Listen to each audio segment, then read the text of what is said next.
Yo, hey guys, what's up? It's your boy here, Ken. I'm gonna try to make this one quick. I want to talk about what kind of broke the wrestling internet yesterday.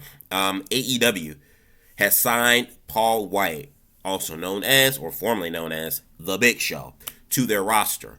My friend in the group chat, Mark, shout out to you. He first, I was at work.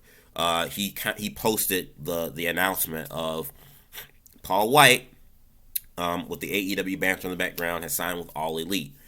I was like, at first I was like, there's no way. I go to AEW's Twitter, and they announced it officially that Big Show is with AEW. Shocked everybody. Here's why it comes as a shock to everyone. Now, I'll be realistic. I was never a big fan of Big Show as a kid growing up. Still not now. Was never a fan of Big Show in WCW. Was never a fan of him in his WWE career. However, Big Show is a name that brings value. Is Big Show on the level of a Stone Cold, a Rock, an Austin, Hulk Hogan? No. But you look at Big Show's career for a giant, which not too many people you could really say for big guys of his stature at least. He's accomplished a lot in wrestling, from WCW to WWE.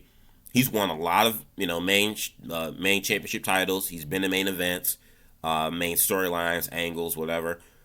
Big Show has a Hall of Fame decorated career, and he's accomplished, like I said, a lot for a guy of his stature, which is really rare. So his name does have value. Again, he's not on the level as like an Undertaker or whatnot, but his name does bring value.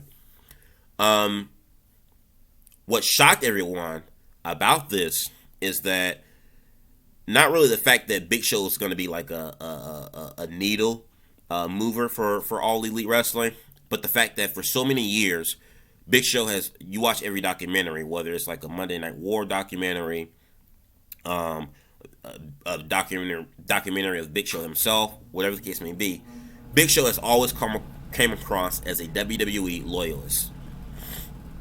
I mean, just really, he's always, for so many years, he bled WCW. No, not WCW, WWE. He bled the colors of WWE. He's always been a WWE loyalist. So to see him jump ship, that shocked everybody. Because, like, if you were to name some of the most loyal people to the WWE brand, you think Undertaker, you think Stone Cold Steve Austin. At one point, you would have thought of Chris Jericho. And Big Show would definitely be one of those guys that'd be on that list as well, that you would think of in terms of a guy that bleeds the WWE blood. So that's why everyone's is a big shock. Now, Tony Khan released a press release saying that Big Show would be a commentator for their new 1 hour show that's going to be premiering on YouTube next month, called AEW Dark Elevation. Elevation is just going to be another extension of their other online show, AEW Dark. Elevation is going to be featuring international talent, main event Dynamite talent, and as well as up and coming talent, and like all continuity from Dynamite or this new Elevation show will carry over into the other two shows. So he's going to be a commentator for that. He's also going to be a brand ambassador for the AEW brand, as well as he will also be basically a part-time in-ring worker. So Big Show will be wrestling in AEW as well, just periodically, I'd assume, I'd hope. So here's the thing. Do I think Big Show has some value for AEW? Sure. I think him being in a commentator role, I think would be fine. Him being an ambassador, I think Big Show would be fine in. Him being an in-ring competitor, that I'm not too high on. I mean, I think they have to be kind of careful with that, and they have to use Big Show sparingly in terms of who they put him in the ring with and how they use him. If they do, it could be beneficial, to a young up-and-comer. I think Big Show can bring a lot of value backstage in terms of help really teach a lot of the big guys in AEW how to work. Because a lot of the big guys in AEW don't know how to work like big guys. They work like cruiserweights. I'm looking at you, Brian Cage. Lance Archer, I think, is perfectly fine. But Brian Cage and up and coming Will Hobbs, whatever the case may be, I think Big Show can be a very big benefit to like some of the bigger guys like that, and teach them and mentor them into how to work like a big guy. Okay. So this all came about. This was reported yesterday, I think, through the Observer or WrestleSpot, that the reasoning for Big Show signing with AEW is because Big Show's contract had recently ended with the WWE. They cannot agree to terms in terms of money over the contract. AEW heard about this, made him an offer. Obviously, it was higher than whatever WWE offered Big Show. Big Show decided to go with AEW. So AEW has they have the money. They have the money. For anyone who doubts that AEW does not have, the big checks to sign, marquee talent or big names, you got another thing coming, because they were going to sign. I remember years ago when AEW like first came about, when they were building up to that Double or Nothing show. It was rumored Tony Khan had the meetings with Goldberg, and he was wanting to sign Goldberg, but then Goldberg re-signed with WWE to the Legends deal. Then you had Edge recently said on his own podcast a year ago he was made an offer by AEW, because AEW heard of Edge first, of him kind of feeling well enough to kind of get back into the groove and wanting to wrestle again. AEW heard of it first, made him an offer.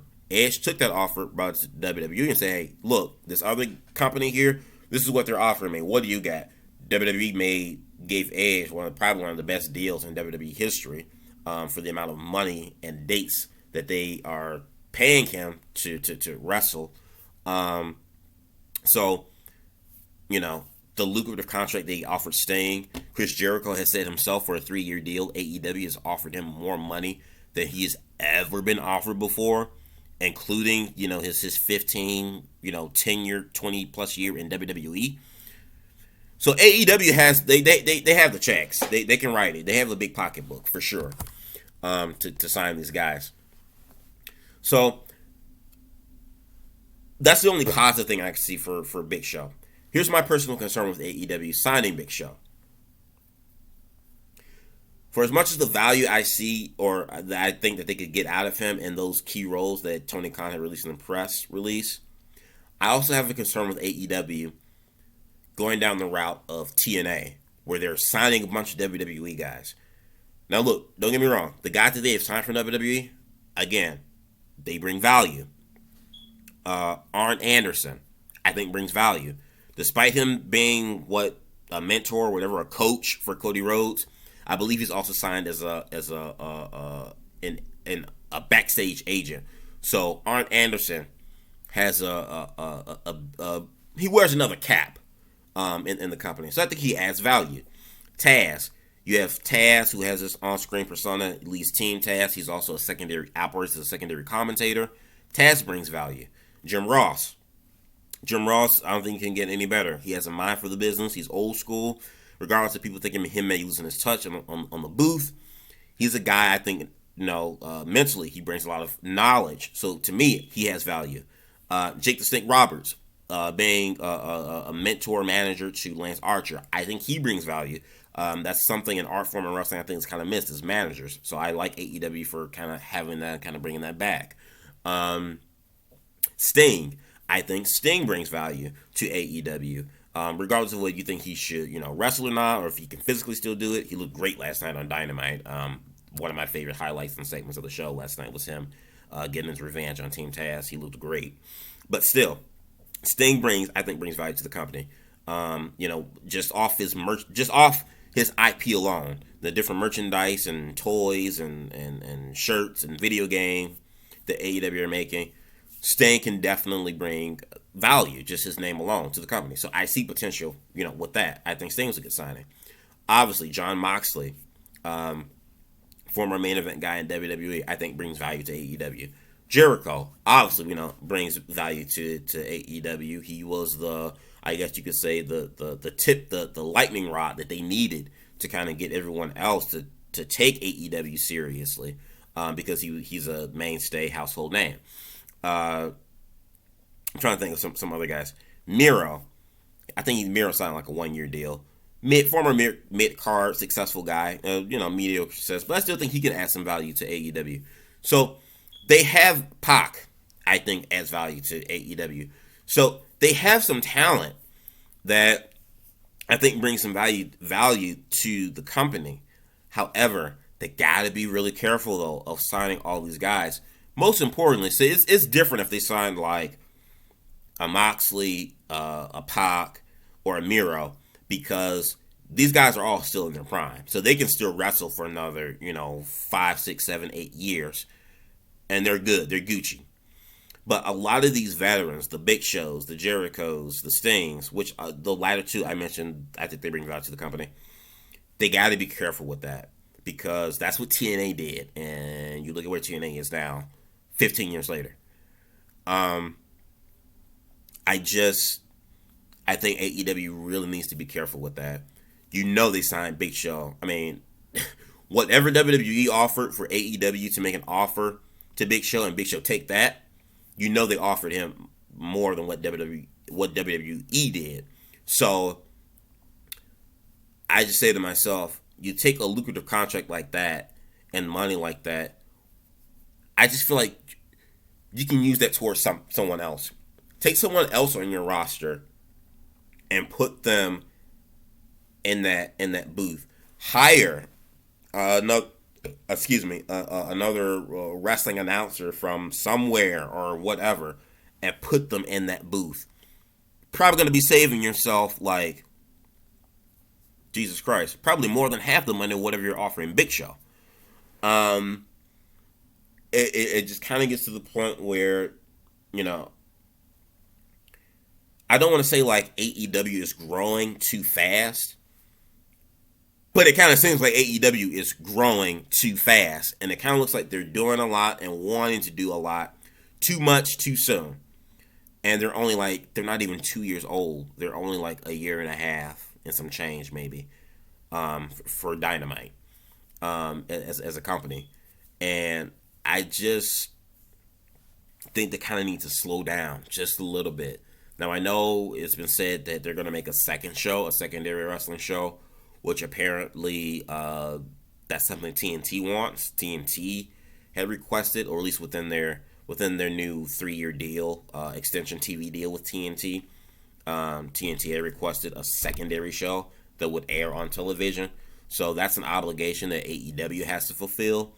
But all these other online shows and them trying to make their video game, which I'm completely fine with. They have a new toy line deal, which is great for them, but 90% of people can't get their hands on them because fucking scalpers keep taking all the action figures.